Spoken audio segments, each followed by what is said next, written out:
Well, hey everyone, happy Thursday. Welcome to So What, the Marketing Analytics and Insights live show. I am Katie, holding up Chris and John. Hello. It's a miss. It's us. This week, we are talking about setting up Claude Cowork. So, Chris and I have been talking a lot about how the heck do we get ourselves out of the weeds of running the business day to day? Because, as we've mentioned many times over, we're a very small company. And that means that we wear a lot of hats, all of us do. And we're all just trying to, keep moving forward, sometimes just not as quickly as we would like to. So, the solution is we could either hire more people, add more headcount, which quite frankly, budgets are tight all around, or we could find ways to automate more and figure out how do we use what we have and make it more efficient. And so one of the things Chris has really been talking about a lot is Claude. So Claude, as a large language model, has a lot of different things that it can do, and Chris is going to get into it. One of the things he's talked about a lot is Claude Code. We're not talking about Claude Code today. We're talking about Claude Cowork, but I think it's worth acknowledging there's Claude, the LLM chat. There's Claude Code, which Chris will talk about, and then Claude Cowork, which is what we're going to focus on today. Do I have all of that straight so far? So far, so good. Ooh. All right. That's where I'm going to tap out now because I don't want to get it more confused. So, Chris, over to you, Chris. All right. So a couple of things up front. Claude Cowork is a brand new product. It is like 2 weeks old at this point. It is iterating rapidly, and it is in very limited testing. So only people on Pro or Max plans can use it. The free plans cannot use it. And it is inside the Mac version, the Mac desktop version of the Claude app. So it's not available on the web, and it's not available on Windows. According to the Claude team, they are working very quickly on a Windows-based version, and they expect to have that out soon, with the capital S soon. Exactly. So today, we're going to go over how it is right now. It is going to change. So, for example, in Cowork, skills and agents are not formally supported yet. The team, Boris Cherney over at Anthropic, has been saying, yeah, we're working on it as fast as we can. It's very funny. They actually use Claude Code to write Cowork. And so they're trying to add as many things to us as quickly as they can. Here's why it's important for us to talk about this today.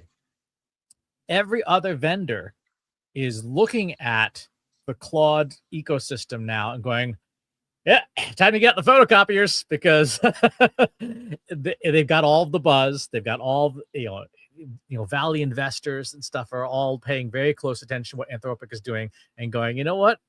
There's a there.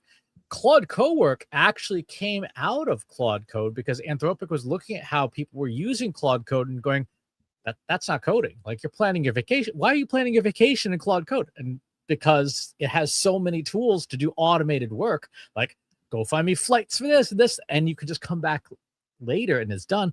That they're like, what if we made a version that didn't require you to be a gearhead just to get the bloody thing installed? Yes, please. And that is Cowork. So, okay. Let's just start digging in. The first thing you're going to need is you will need to download it from Anthropic's website. If you go, there's a Meet Claude. You can see Claude in all these different places. You are going to be looking for Claude on the desktop. And when you install that app, it looks like this.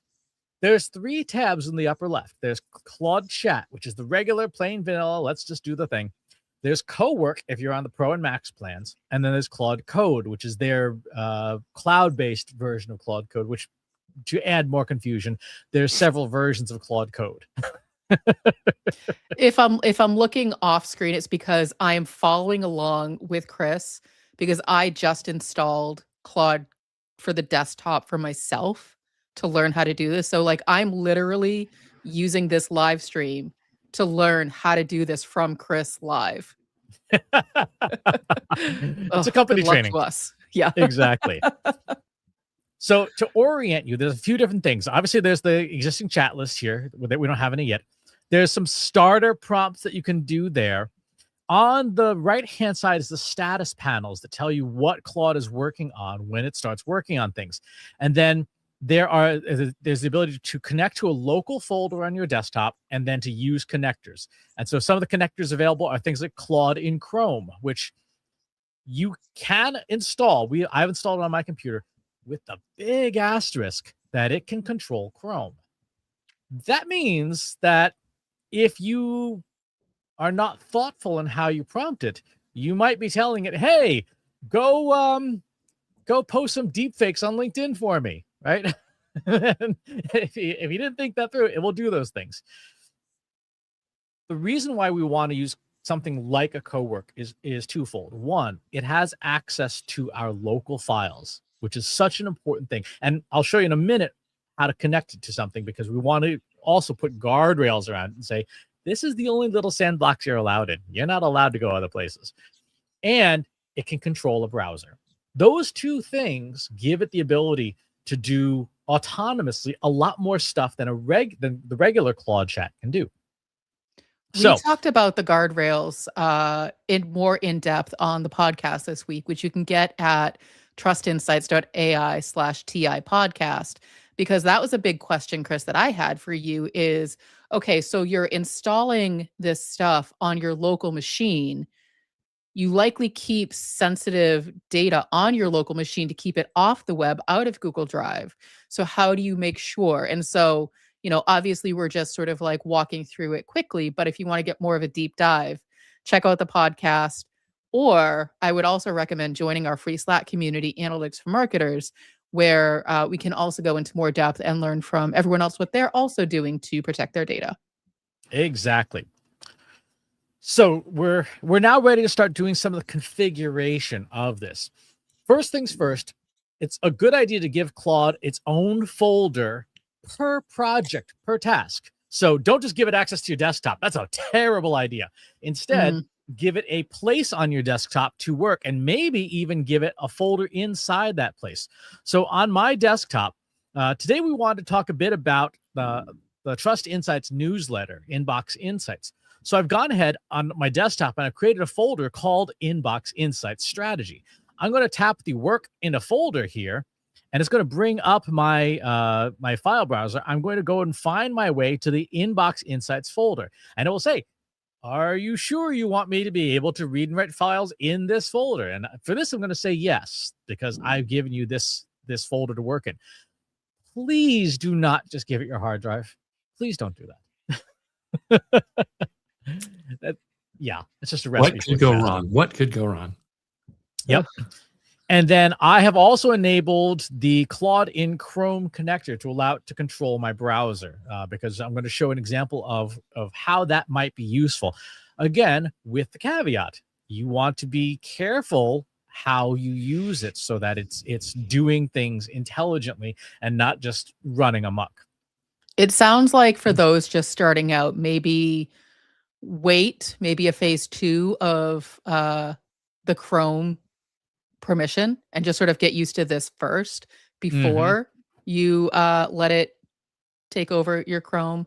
Look at you, John Wall, and all those nefarious things that you're known for. I know, just let it take your browser and go everywhere it can and start buying random stuff. That sounds like a complete recipe for disaster. Where did all this stuff come from? All I was just doing was researching $1 million homes, and now I'm suddenly the proud owner of 5 different estates. Whoopsies.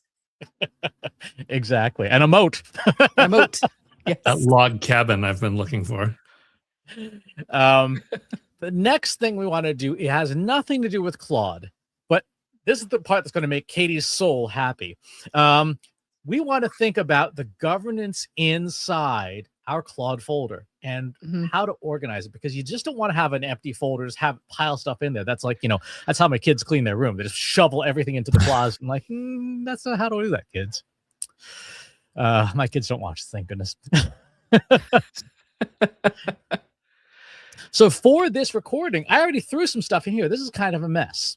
What I would suggest doing is having at least 3 or 4 folders for every Claude Cowork project. And we get this from Claude Code.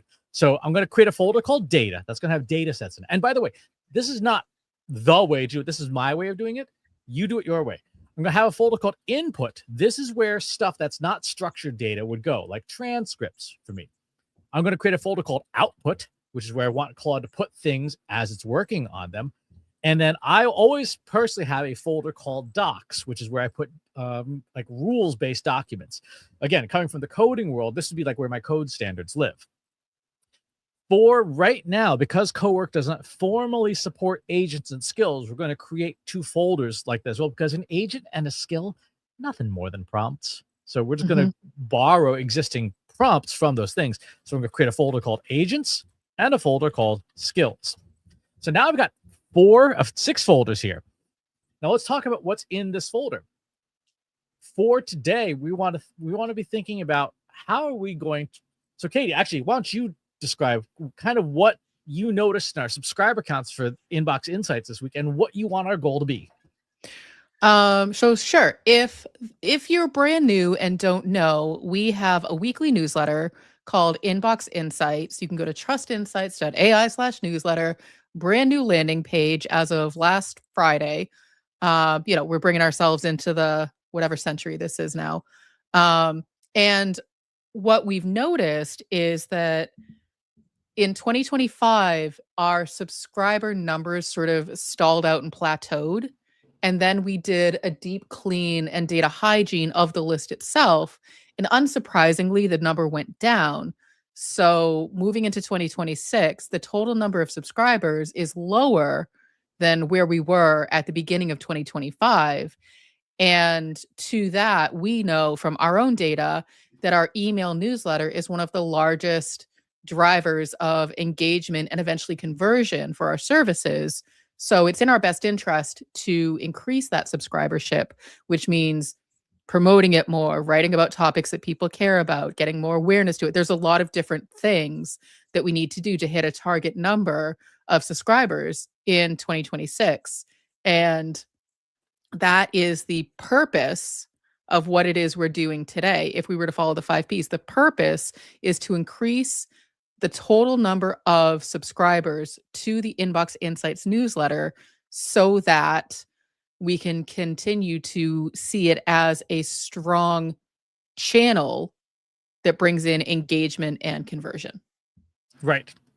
Which is a fantastic use of Claude Cowork, because one of the things that makes it different than a regular chat is it will build its own to-do lists and try to do tasks if you write it out well. So the first thing we need to do is figure out, well, how do we do this? How do we put this together? And we're going to start with some basics. The first basic, which we've talked about in past episodes of the show, is our ideal customer profile. I've chosen our mid-market growth ideal customer profile from our sales playbook. And so I've just put that profile in there. It is not the entire thing, not the 135-page document. It's just this one particular segment. One thing that we've started doing is we've started removing anything involving age, A, because it's discriminatory, and B, because what we really care about is someone's ability to buy things from us. I don't care how old you are or what generation you are or what color you are or where you live. All money is green. Well, also not a true statement, but that's for a different episode. That is for a different episode. So we have our ideal customer profile. Second, we kind of need to know the landscape. Like, I've been in email marketing now for 30 years. 1 million years. I'm in the Jurassic era. What's changed? What's new? And so the easiest way to get that information is to commission a deep research report. So I kicked off a deep research report following the Trust Insights Casino framework, saying, hey, Inbox Insights is this newsletter. We have this many subscribers. We want to get to this many. We have no budget for paid ads. Zero, none, nothing. I want to know who is the audience. I want to know, like, what's happening out in the email marketing world. Here's the sources to find. Focus on 2023, 24, 25, if it's relevant. I specifically want to know, what are the best practices for retaining your audience today? What are your best practices for acquiring new subscribers today? What are the mistakes people make when they in trying to retain subscribers, like what caused you to lose subscribers, what are the mistakes you make for when trying to acquire new subscribers. So those are the 4 big things. And of course, I'm not going to wait 15 minutes. I went ahead and ran this. The nice thing about Claude Cowork and many other systems is it can read Google Docs directly, or in my case, because I am old and I like to have things, I exported it to a Google Doc and then I dumped it as a markdown file, which is the lingua franca of AI, so that deep research report now is right here. Same exact thing, but now it's just in plain text. So the AI will have an easier time reading it. When you said that you were old and like to have things, I was fully expecting you to say, and then I printed it out and used a binder clip and took out my highlighter. Like that to me is like printing out everything, printing out all your emails. Like that would sort of classify you as old. Making things markdown so it's easier for the AI to read, I don't think that counts. Okay, that's fair. Now, another question that we would probably want to have some research handy on would be, or some information on, is how do we do our newsletter? Right. So one of the things I did before the show was and we're not going to play this. I spent 15 minutes of me just foaming at the mouth about how we do our newsletter, the process, who writes what the major sections are and things. I just recorded it and I turned it just with any transcription tool, transcribed into text. So we now have here's how the newsletter works. You'll notice we haven't gotten to Claude Cowork yet. We're getting all the pieces. What else would be helpful, Katie, to know if we're going to be doing some strategy about a newsletter? Probably the existing metrics. So, I don't know if it's included in any of your background information documents, but here's our current number of subscribers. Here's our goal that we want to hit. Here's the engagement rate. Here's the open rate.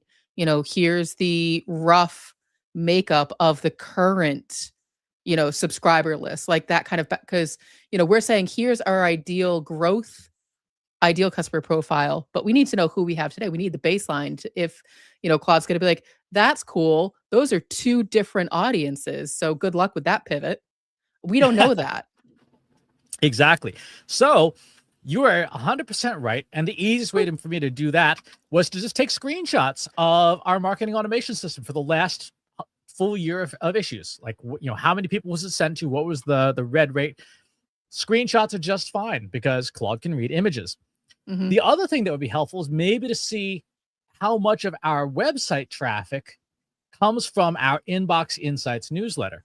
And the place to get this would be Google Analytics, right? Yep. So if I go to Google Analytics, and let's go to Google Analytics here, and I go to Explore Hub, and I go, I don't know what I'm doing. Crap. Makes for a great live stream. It makes for a great live stream. Because I have the Chrome connector turned on, I can say, I need some help building an exploration in Google Analytics to find out how much website traffic I'm getting from my Inbox Insights newsletter, which has a session source of Inbox-Insights-newsletter. Help me build this exploration to see what traffic I get to my website, trustinsights.ai. That's the host name, for every day from January 1st, 2025 onwards. If I put that in as a prompt, and then I say, use the Chrome connector to connect to my Google Analytics as the instruction, Claude will say, okay, I understand what you're trying to do here. I'm going to fire up your Chrome. Yay, there's your Chrome. I found it. And it's going to try and figure out where our Google Analytics is. So Claude is doing this. You're not. Here's my hands. I'm not doing anything at all. Did you just see my blood pressure go up? Right. This is how it starts. This is it. I mean, I get it. I do. But I'm also like, oh, whoa. Yep. So it's now going to the explorations. Now, I ran this. This is not fast. This takes it about 20 minutes to go that whole thing and stuff like that. So I'm gonna pause Claude, But what it came up with, okay, stop that. And you can see, by the way, this look up here, it says Claude MCP. That tells you this window is being controlled by Claude. So you will know that it is working on something like that. This is what it came up with. It, not me. This is what it came up with, which is correct. This is the correct way to get this data. But okay, please continue.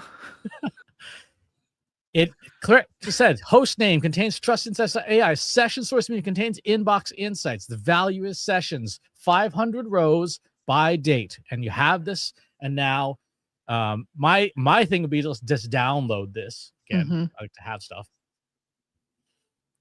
First use case, if you have a piece of software and you don't know how to use it, but you know what to ask for, you can tell Claude Cowork, take control of my browser and start doing the thing. And you can, at any point, you can go in the Claude and just hit stop, like emergency stop, like I just did.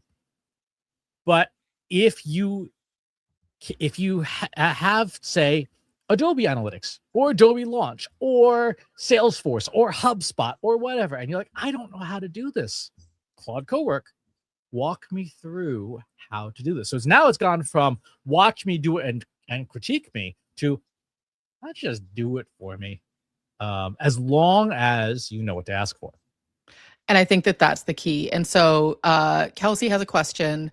What about in-ear insights, which is our podcast? Would you also want podcasts involved? For this particular task, no, because we're focusing specifically on growing the newsletter subscriber list. We will offline repeat this process to figure out how to grow the podcast subscriber list or the podcast downloads. And so they're both important assets, but for the purposes of this exercise, we want to specifically grow the newsletter subscriber list. Exactly. I did mention in my prep recording that we do mention the newsletter on the podcast and, of course, on the live stream and stuff like that, so that Claude will know what all the pieces are. So I have now my Google Analytics data, which is there. I'm probably going to rename this Google Analytics so that, because Claude, as it reads file names, can understand the context of things.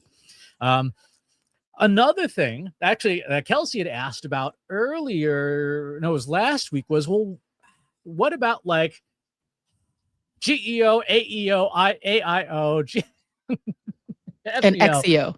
XEO, sakes. What about that? Yeah. To which I said, yeah, that seems like a reasonable thing to ask about. So what I did was using our own homegrown XEO tool. This is not publicly available, by the way. Yes. I went through, I asked Gemini, hey, I'm interested in a newsletter about marketing and AI. What you got? And so I spit out the trace file, which contains everything that Gemini asked itself about this problem and all the search terms and queries. And so that's going to go in as an ingredient, because if we're talking about growing our subscriber base, things like what topics should we talk about? What are people looking at? What is Google saying it recommends? And are we aligned with that? So that's another ingredient. And then the final ingredient is we had Kelsey working on a idea for how do we make our marketing more fresh and relevant to a broader audience. So we had her put it in the 5 Ps, because we love the 5 Ps around here.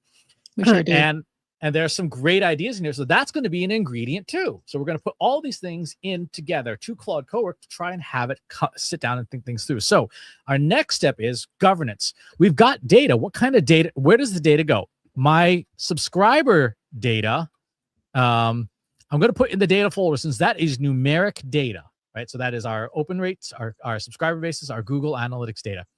I'm going to put our research data, all of this, into the input folder, because these are all inputs that we have come up with in some fashion.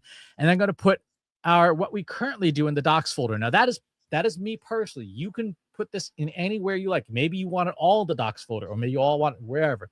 And I'm going to delete the newsletter recording video because we don't need that at all.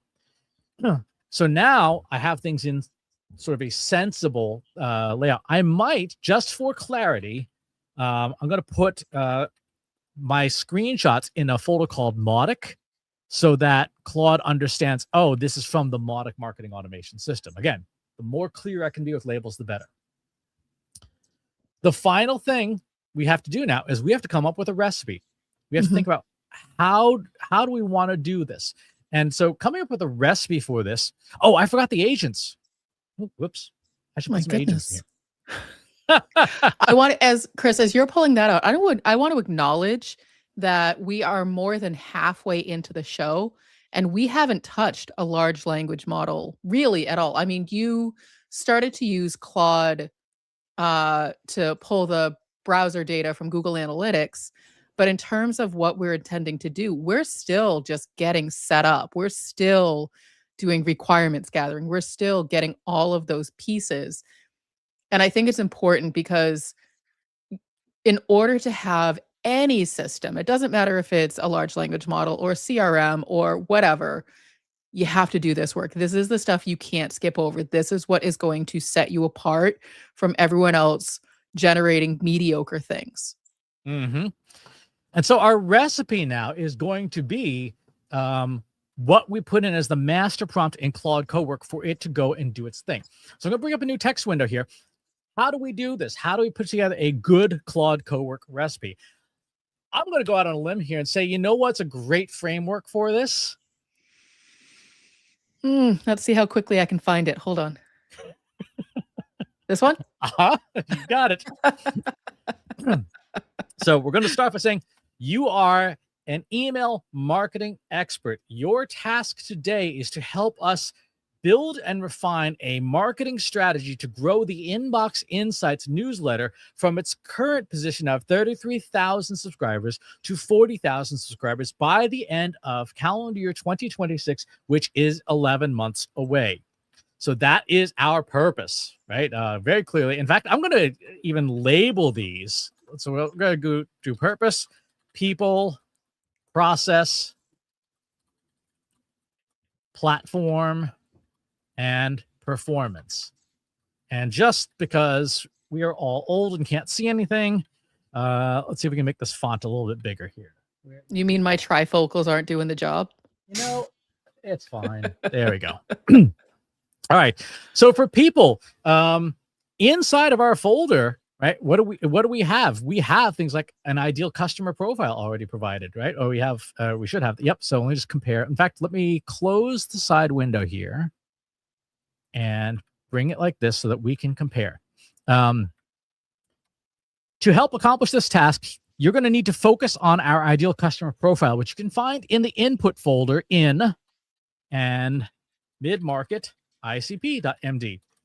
You'll also find some additional ideas for expanding our audience, if appropriate, and this is where we'll put in the 5P analysis that Kelsey did, which is this one here in the input folder. Okay, so that's the people. Any other people, Katie, that you would want to have for this recipe? Would we want to have the baseline metrics of? Well, I guess that's more. I don't know. That's gonna be more. I guess process. Performance is more of the baseline metrics. But no, in terms of people, I think that makes sense. I think we have the, here's our ICP, and then here's additional expansion ideas. So let's figure out how this all works together. Exactly. So next, process. You're going to review the docs folder to understand how we currently do our newsletter now. You'll then review the remainder of the files in the input folder. The B2B newsletter growth strategy document gives you an assessment of the landscape and the patterns and anti-patterns to pay attention to for building a thriving newsletter. We're going to take from there. So we're going to say, you'll also find an analysis by Google Gemini of what our audience typically is searching for and related search terms that you can use for understanding how they think. And we'll give it that file name. It is important to give it file names. Claude Code, which is what this is based on, knows how to read files. You'll review our existing performance in the data folder. There is a Google Analytics CSV file in that folder that shows you the web traffic from our email newsletter over the last year by day. There is also a folder called Mautic, which is our marketing automation system, and you will see 2 screenshots in there of our newsletter's current performance. And then in platform, we're going to say you have 2 different agents that you can use to review your work throughout the process. One is called Co-CEO Katie, which is an avatar of our CEO and can provide the business sense needed for evaluating a decision. The other is an agent called VOC, which stands for Voice of the Customer. Combined with the mid-market ICP, the VOC will speak for the customer and help keep us grounded in what our customer actually cares about. So those are the agent pieces. We're also going to say you also have a skill available in the skills folder called Fact Check. Use the fact check skill as you're evaluating reading documents to make sure that any assertions, claims, and statistics are valid. You'll first check the existing data, and then you can use your web search tools with a sub-agent to do additional validation. All right, and finally, the last part of the recipe is to say what we want as the output. Like, what does the output look like? Once you've gone through the entire preparatory process, you're going to think through what is the Trust Insights Inbox Insights newsletter strategy today? How well is it working?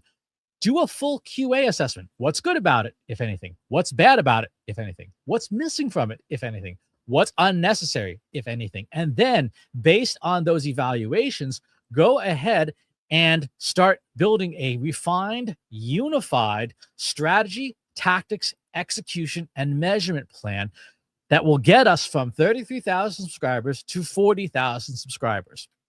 So that's our performance plan, is what Claude is going to do. So this is our recipe for Cowork. Any questions so far, Katie? Yes, I know. Surprising. It might be included in your how we do it overview. But one of the things that we do is we offer the newsletter in a few different formats. So we have the Mautic email. I record it for YouTube. We turn that into a podcast. We also put it up on LinkedIn as a newsletter. But then there's also the dissemination strategy. Once the new newsletter is completed, like, we want it to go up on LinkedIn, not just as a newsletter, but hey, did you know we have a newsletter? Kelsey's been now putting it up on Instagram. Hey, did you know we have a newsletter? And then part of her recommendation is that we put together, we expand our social footprint into other platforms. Hey, did you know we have a newsletter? And so I'm assuming all of that's included, but because I didn't actually see it, I just needed that validation. You are correct. And that is in the 10 minutes of foaming at the mouth I did.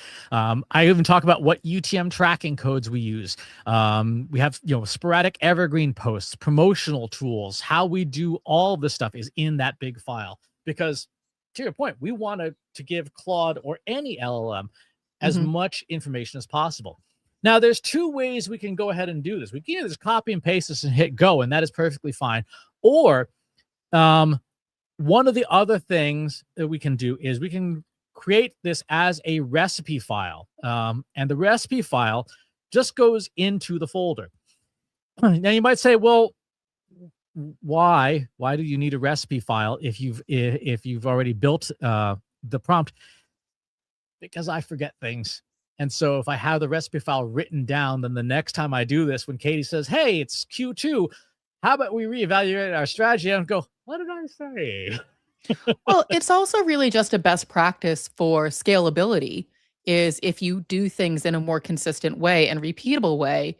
One of the things we know about LLMs is they're really good at those consistent repeated tasks, which help you be scalable. And so I could imagine, you could probably hook this up to like an N8N or some other agentic and be like, kick this off, once a month. and evaluate what the heck we're doing. Mm-hmm. And you don't even have to be there. You just suddenly get this like file delivered to you of like, here's how your newsletter's doing. Here's what you're doing. Here's what's not working. Here's some new ideas. Exactly. So I dragged in the recipe file, and Claude says, hey, I noticed you use the 5P framework, which, again, love that. It says, this is a substantial project involving research, analysis, and strategy development. How would you like me to approach it? Full deep dive, phase approach, or start with assessment? I say, let's full deep dive. Let's go all in. Go for it. Um, As John would say, what could go wrong? And so what you can see now is it's already putting together its to-do list here. And it's got a to-do list of 12 different items. And you can see it's got a scratch pad. This is where it takes notes as it goes through this process. It says, and you can see each of the steps it's doing, reviewing the files, reviewing key documents in parallel. It has now launched multiple agents to start reading.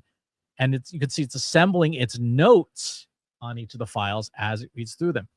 And is that all stuff that we as humans can then access to see the notes that it's taking to start to learn how it's quote unquote thinking about it? Yes, you'll be able to get that once it's done. Sure. Yeah. I don't want you to start pressing buttons and exploding it. I actually want the results of this analysis. This, by the way, this might take some time. Sure. Just fair warning. But what it's doing now, so it's done the to-do list. It's now looking at the Mautic screenshot files. Let's see. Older campaigns, early 2026, email sent status. Let's check the fact check skill, then proceed with the analysis. And so now it's reading our skills. It got to a point where it was like, I don't have high confidence in the information you provided. I need to go and do some fact checking, which is pretty darn cool. It says I'm going to run 4 different agents. I'm going to fact check your research, which, okay. But also helpful because we're humans and we make mistakes. Oh yeah. We're also biased humans, to be all of us collectively, John especially, to what we think is the right answer. So, using tools like this, I feel like is a good way to pull yourself out of it and not say, my agenda is this. It's here's what's best for the voice of customer. That's something I struggle with. And this is why I really enjoy these tools, because it's allowed me to take my own personal, here's what I think we should do out of it. I let the data drive a lot of those decisions. Yep. And you can see as each of these agents run, they have their own decomposable task list. So you can see in the B2B strategy claims, it has kicked off 6 different web searches to try and figure out if what is in that deep research document from Google is actually true or not. It was not for this project. For a different project, I was using Claude Code, and I had it use the fact check skill on a piece of deep research. Claude came back and said 27% of this document is fabricated from a Gemini deep research thing. It went out, it checked Gemini's sources, which are in the document. It read through each of Gemini's sources and said 27% of this deep research is fabricated. And I'm like, awkward. I like how Claude is throwing shade at Gemini.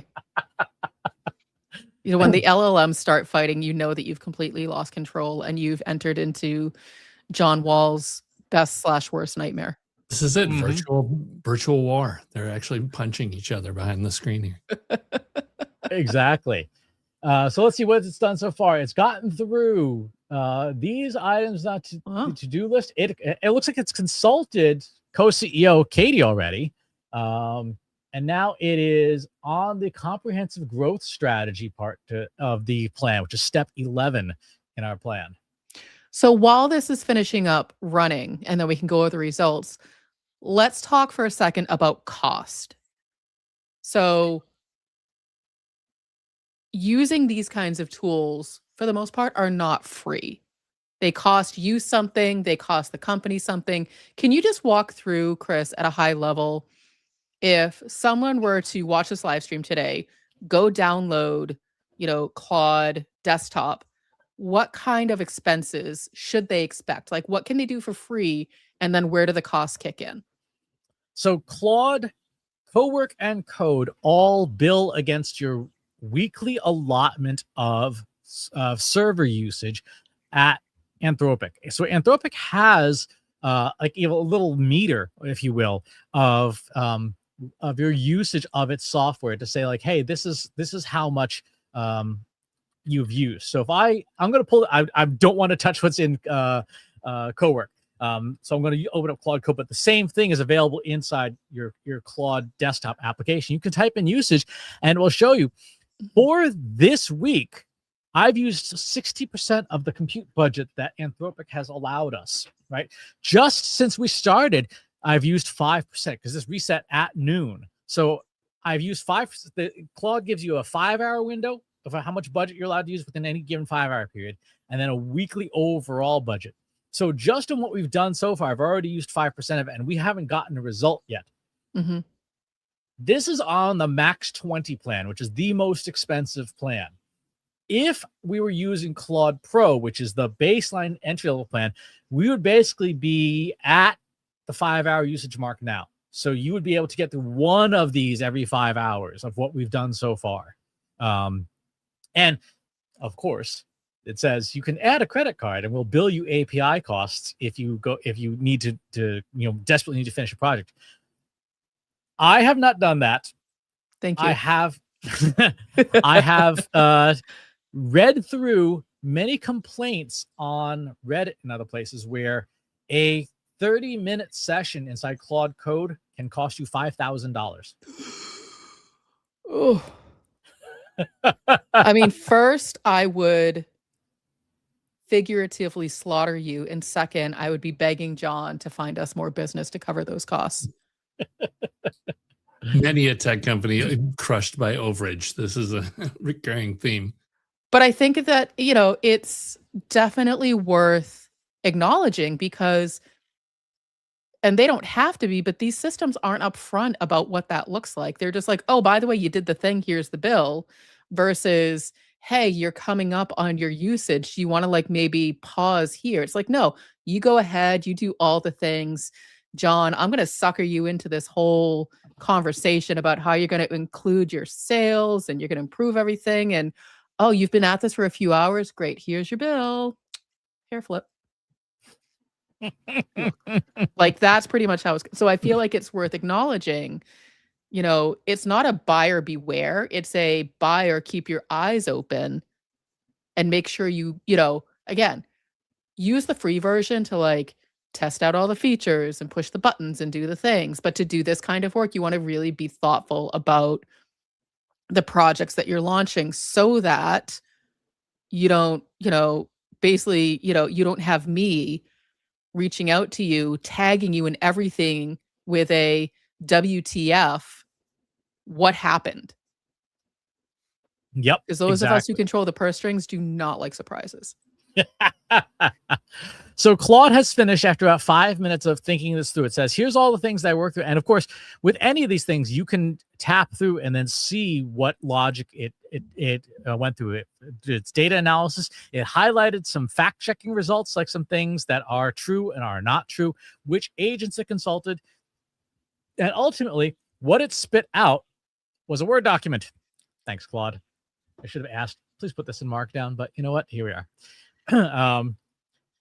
So inside our strategy document now, we have an exec summary of the core challenge, strategic thesis. Retention is the new acquisition. And the zero budget environment with the team of 4, the most efficient path to 7,000 subscribers is activating the existing 33,000 as a distribution channel while simultaneously fixing discovery gaps and operational efficiencies. Of course, it said, for example, in the Gemini trace, which I looked at, there were some quotes from me in Zapier's email marketing blog that made it in, but not Trust Insights. So it's like, hey, you need to follow the recommendations to make sure Trust Insights is creating more content about the agentic AI things that people are asking about.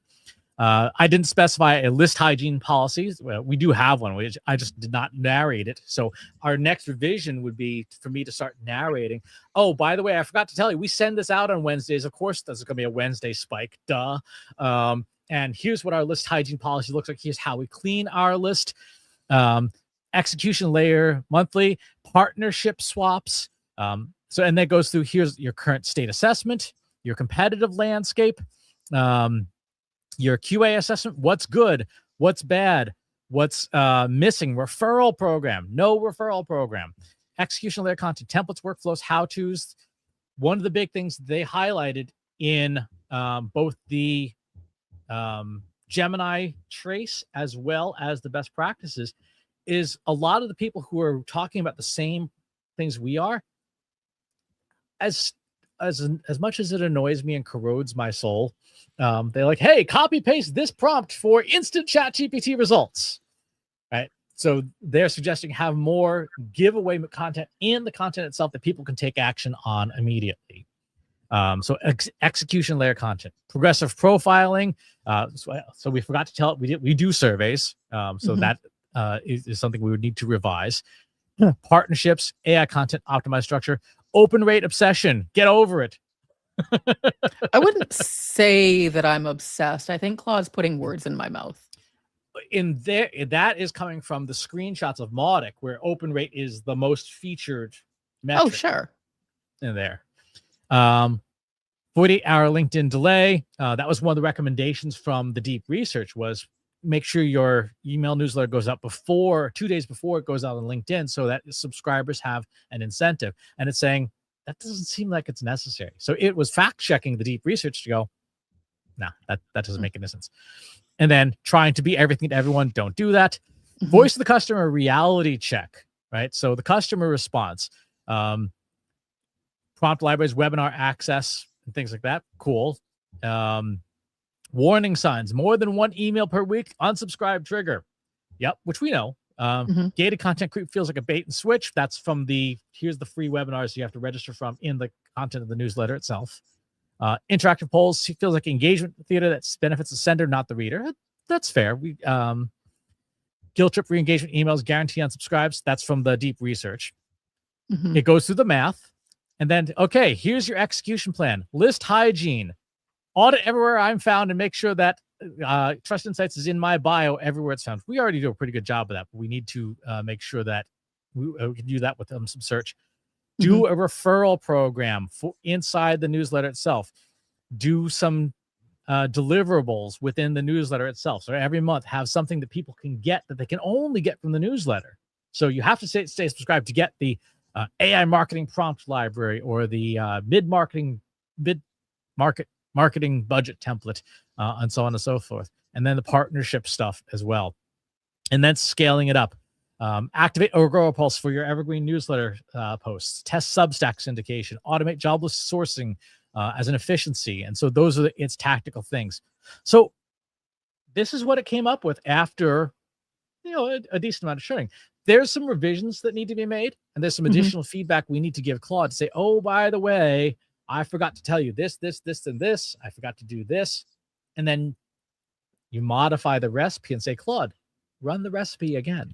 And that's the beauty of Claude Cowork, is instead of having to redo a prompt chain, don't save, I can literally just give it the revised recipe, hit go, walk away, and come back in 15 minutes, and I've got a V2 of the strategy. And I know we went through it quickly, but I think I'm a little underwhelmed because and maybe this goes into the revised recipe. One of the things that I'm looking for is, where do we get those new subscribers from? So it's saying re-engagement or, keeping the existing subscriber base. That's great. But in terms of, we defer to LinkedIn because it works really well for us. But are we supposed to be on other social channels saying, hey, did you know we have a newsletter that talks about these things? I feel like that recommendation, those tactics, maybe I wasn't clear about what I was looking for from the performance, and we can revise that recipe. But and again, it's my own bias and I'm acknowledging it. I feel like the newsletter itself, the content is solid. It's because we get that feedback from readers every week of hey, this was great. Hey, this was helpful, that kind of thing. But where do we let new audiences know, hey, we have this thing. It's established. People like it. So you would absolutely include that as guidance to say, The acquisition side needs to be beefier. Like you would revise that recipe. And again, that is the beauty of Claude Cowork, is I can say, change that recipe, rerun, and I'll come back when you're done, right? Or I provided another recording. So now there's 3 recordings in this folder here of stuff. Go do it, and I'll come back when it's done. And so it now acts as a true agent that goes off and does something and comes back. I don't have to, you notice when it was running, at no point other than giving the permissions for the folder initially, did I have to go back and babysit this thing. It was just kind of off doing its thing, and I could be doing other stuff like this live stream. That's where this is valuable. Now, imagine starting to take it and say, okay, well, great. Now that maybe you have an execution plan for that evergreen scheduling. You might say, okay, I agree with you. I need some evergreen post content. I'll log into my Agorapulse account, and Claude, you're going to schedule it for these days and times. Here's the files in the folder. Here's the recipe. Go off and schedule this for me in Agorapulse. And then you walk away and come back and it's done. Now, you should check its work, and maybe the first couple times watch it carefully to say, like, Claude, that's not the right account to be doing this in.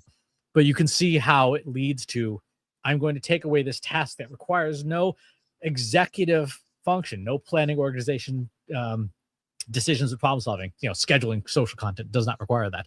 I'm going to get this execution task and get it off my plate.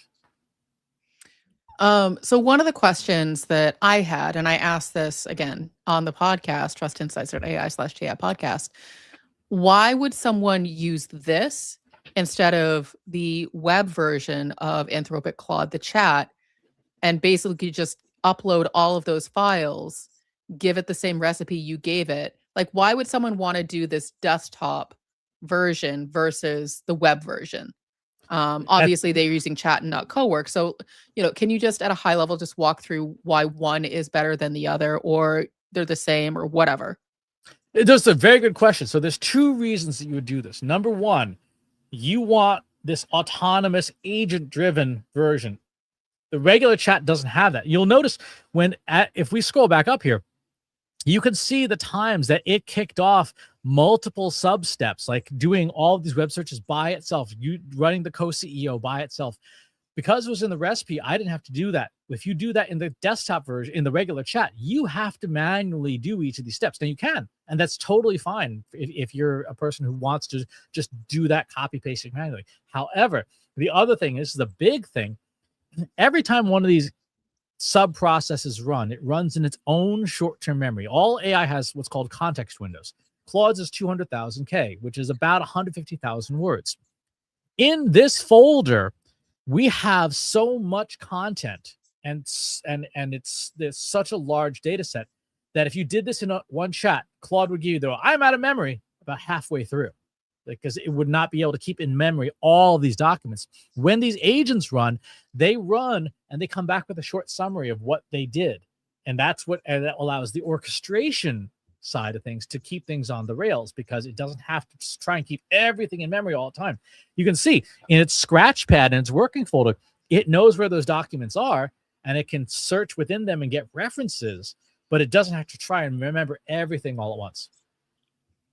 Gotcha. So it's really just a matter of your working style. If you want to give it piece by piece and sort of refine things as you go, using the web version of chat is totally fine. But if you have all of the pieces, if you did sort of what we did and get everything together, get all the data, all the requirements, get the recipe, and then just let it go run in the background, then Cowork, the desktop version of Claude, is a better option. But they both connect to the same account. So this is our client services account. So would I be able to see this data in the web version? Not on the web. You'd be able to see it in your desktop version of Claude, but not on the web, because Cowork does not exist on the web. But you can see the chats. You can see the chats. Which we're not showing on this live stream for obvious reasons. That's correct. Because, John does very private conversations within our Claude chat. Yeah. No secrets. The other thing is repeatability. Yeah. When you use the chat, you would kind of have to repeat that process. If you do it the way we did it here with that recipe, to start a new chat with a new recipe at Q2 and say, Claude, rebuild our here's the new data. I put the new data in those folders. Rebuild our email marketing strategy for this quarter, and walk away, come back after lunch, and it's ready for you to review. And so there's an aspect of reusability with these agents that is fantastic that you don't get in regular chat. So I feel like this is a particular product that we could probably go on and on about, do different use cases, but I do want to acknowledge we're coming up on time. The viewers have been with us this entire time, which we appreciate because it sounds like it's probably a really interesting topic to them as well. So our next step internally is to take what was the output from this particular instance, refine it because it's not ready for us to use yet. We still have more work to do. But what we would recommend is people, watching this, trying to figure out, how do I automate more things? This is a great option if your company has access to Claude. Exactly. And you have a Mac to run the desktop on for today. In the next couple of weeks, hopefully the Windows version will be out. And then I would say if you have someone who's much more technical, they should run full on Claude Code. Claude Cowork is for people who don't want to touch coding stuff. Totally fine. It gives them some of the capabilities of Claude Code with none of the cognitive burden. So, and I know people in our Slack community, Analytics Markets, have asked us for a Claude Code version of a walkthrough, and maybe that's a topic for another live stream. But yes, definitely go ahead and get started. The one last thing I will say is, you doing the Claude Cowork version that we did today, I can then put all those documents, the inputs and the outputs, inside Google Drive, and everyone else can work on them at the same time, which is, again, is can be done with the chat, but it's a lot easier when it's all in the file system. So, John, man of many words, what questions or thoughts do you have about what we just did? Yeah, I mean, it's, early stage for this thing, but the thing is, it does have 10 possible things to try, and that's really the end result, right? Is you need to just look at that list and say, okay, we're going to take a shot at 3 of these and put them out there and just test them and see how it works. And a lot of times coming up with that list of like, which way do we go next? That's the hardest part because you kind of have no idea where it's going to go. So at least if you have some direction that's based on some kind of research, you're saving yourself a lot of time, and you're way better off with your testing than just, what Randy, the intern, came up with last week. On that note, I think we're going to see you all next time. Thanks, everyone. Thanks for watching today. Be sure to subscribe to our show wherever you're watching it. For more resources and to learn more, check out the Trust Insights podcast at trustinsights.ai/TI podcast and our weekly email newsletter at trustinsights.ai/newsletter. Got questions about what you saw in today's episode? Join our free Analytics for Marketers Slack group at trustinsights.ai/analytics for marketers. See you next time.